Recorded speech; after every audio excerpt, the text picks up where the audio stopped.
Alors Monsieur Artigue, je suis vraiment ravie de vous accueillir aujourd'hui. On est assis sur un banc d'école. Ça doit vous rappeler quelques souvenirs en tant qu'ancien élève. Alors justement, quelle impression vous avez cet après-midi et au milieu de tous ces jeunes et toute cette famille? Ça doit vous remettre dans des souvenirs un peu émouvants peut-être même.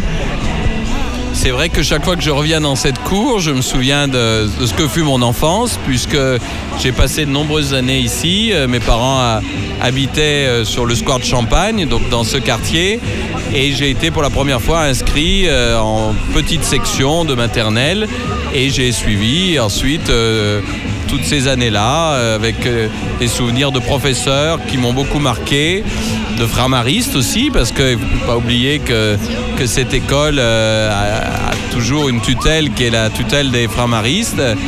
Et même si ce n'est pas évidemment la première fois que je reviens, j'ai eu l'occasion à plusieurs reprises, entre autres à travers l'amicale des anciens élèves, de me retrouver ici, à travers aussi mes fonctions d'élu, puisque tout récemment, depuis 2-3 ans, je suis vice-président au conseil général, chargé du suivi dans les collèges. Mais l'émotion est toujours la même. C'est vrai que d'un seul coup, ça me fait revenir une trentaine d'années en arrière. Un vrai bain de jouvence en fait. Alors maintenant une question après l'ancien élève à l'élu. On a donc effectivement eu le bonheur de vivre des résultats au lycée qui ont été excellents à la dernière promo. Quel est vous justement en tant qu'ancien et en tant qu'élu vos sentiments par rapport à ce classement de premier lycée sur votre département et sur la ville?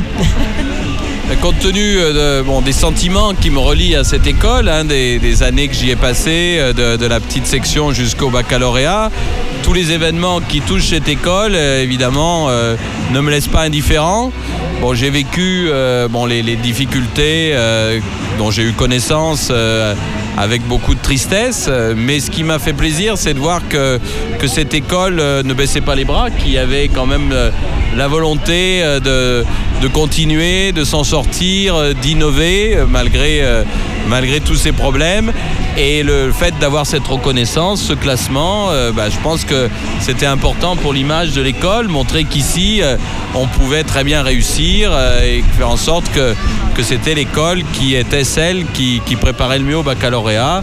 J'en ai été très heureux, très fier en même temps, parce que c'est le fruit du travail, bien sûr, de l'équipe enseignante et de direction actuelle, mais c'est aussi tous ceux qui, au fil des années, ont travaillé. Et je crois qu'il ne faut pas également qu'on les oublie. Et moi, je tiens aussi à vous remercier, vous, personnellement, pour ce que vous avez fait dans cet établissement, pour le travail qu'on a pu mener ensemble. Je pense en particulier à des actions sur le décrochage scolaire que vous avez voulu lancer. Vous êtes vraiment dans l'esprit de l'enseignement catholique qui est finalement missionnaire, qui est ouvert à des jeunes, des familles de toutes catégories pour les accueillir et leur permettre de réussir, leur permettre non seulement de leur donner des connaissances, mais aussi une manière de vivre dans un certain esprit, et je crois que ça c'est très appréciable. Donc je voulais vous remercier et vous dire que je continuerai bien sûr à suivre ce qui se fait dans cette école qui occupe une place toute particulière dans ce quartier de Val-Benoît. Donc il est vraiment indispensable qu'elle puisse non seulement continuer à exister, mais aussi à se développer.